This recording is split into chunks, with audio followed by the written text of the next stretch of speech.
Ni de aquí ni de allá, por Patricia Saldaña. Mis padres emigraron de la ciudad de Guadalajara a la ciudad fronteriza de Tijuana en busca de una mejor solvencia económica. Esta es una ciudad bilingüe y bicultural que convive con las ciudades de San Isidro y San Diego, las cuales crean la frontera más grande del mundo. Para muchos residentes de Tijuana es muy común ir de compras, de paseo y hasta asistir a la escuela y trabajar en estas ciudades. Tijuana es donde yo nací, la tercera de 6 hermanos. Mis tíos decidieron migrar más para el norte de California y venían a visitarnos los fines de semana. Al principio nos la llevábamos muy bien con los primos, pero conforme ellos fueron aprendiendo más el inglés, también fueron olvidando más el español. Les empezamos a decir pochos, cosa que ellos no recibieron muy bien, y poco a poco las visitas por nuestros tíos y primos fueron disminuyendo, hasta el punto de que mis tíos solo hablaban con mi madre por teléfono. Ese rechazo por parte de nosotros hacia nuestros primos de California lo vivimos en carne propia una de mis hermanas y yo, cuando fuimos a Guadalajara a visitar a familiares. Los primos nos empezaron a llamar pochas, que porque usábamos palabras en inglés como parking y soda, y nosotros nos sorprendimos de que ellos no usaran estas palabras ahí.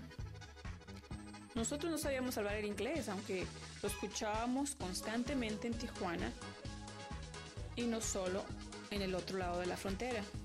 En la casa mirábamos programas en inglés y escuchábamos la música de moda americana, pero aunque vivíamos en una ciudad turística, mi familia y yo no hablábamos el inglés. Conforme fui creciendo, me entró el deseo de aprender a hablar el inglés, ya que los niños que lo hablaban se creían que eran mejor que uno, y yo no quería quedarme atrás. Así que cuando mis hermanas empezaron a tener clases de inglés en la secundaria, yo me ponía a estudiar con ellas en la casa. Pero cuando terminé de aprender unas cuantas palabras básicas, se me quitó la cosquillita y lo dejé de aprender. A los 18 años empecé a trabajar de modelo para eventos de moda, pero el dinero que me pagaban no era suficiente. Me di cuenta que la única manera de ganar más dinero era trabajar de mesera en la Rebo.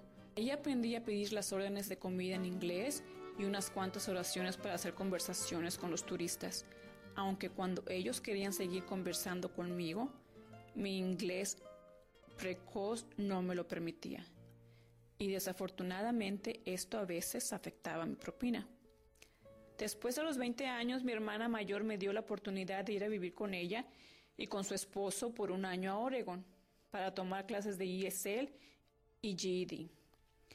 El grupo de estudiantes del ESL era un grupo muy internacional y tenía poco conocimiento del idioma inglés, pero esto no impidió para formar amistades y hasta en los fines de semana nos reuníamos para convivir.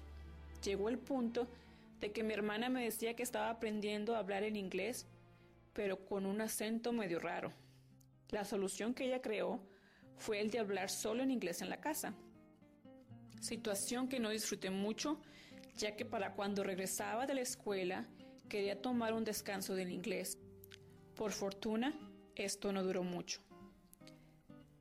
La iglesia a la que asistíamos era mayormente de anglos, pero a mí me daba pena hablar con ellos y evitaba a toda costa hacerlo. Me apegaba más a la gente hispana y como resultado a esta resistencia mi inglés no mejoró mucho. Por cierto, fue aquí en la iglesia que empecé a notar por primera vez un tipo de segregación, en donde los anglos convivían más con los anglos y de igual manera los hispanos. Después de un año me regresé a Tijuana a trabajar los fines de semana en el otro lado, en un restaurante bar mexicano. Entre semana me regresaba a Tijuana a estudiar en la universidad, el bachillerato en turismo. Fue aquí donde mis propios compañeros de clase me empezaron a llamar también pocha, que porque hablaba con un acento, aún sin hablar yo un inglés decente. Por razones del destino me fui a estudiar a Michigan, donde como siempre mis amistades fueron en su mayoría latinos. Ahí conocí a mi ahora esposo y me vine a vivir con él al sur de Texas, en donde me gradué en educación bilingüe. Ahora tenemos una niña a la cual siempre le trato de hablar en español y de enseñarle las tradiciones mexicanas para que ella crezca orgullosa del idioma y de la cultura hispana. Después de enseñar por 4 años en la escuela primaria en inglés, me di cuenta que iba a disfrutar mucho más si tomaba ventaja de mi primer idioma para enseñar, de tal manera que empecé con mi maestría en español, la cual, gracias a Dios, ya casi termino. Por mi parte, descubrí que después de tantos años resistiéndome al idioma inglés, se me fue metiendo entre las venas por sí solo, que a veces pienso y hablo mis ideas en inglés sin darme cuenta. A veces digo como la India María, que ni soy ni de aquí ni de allá.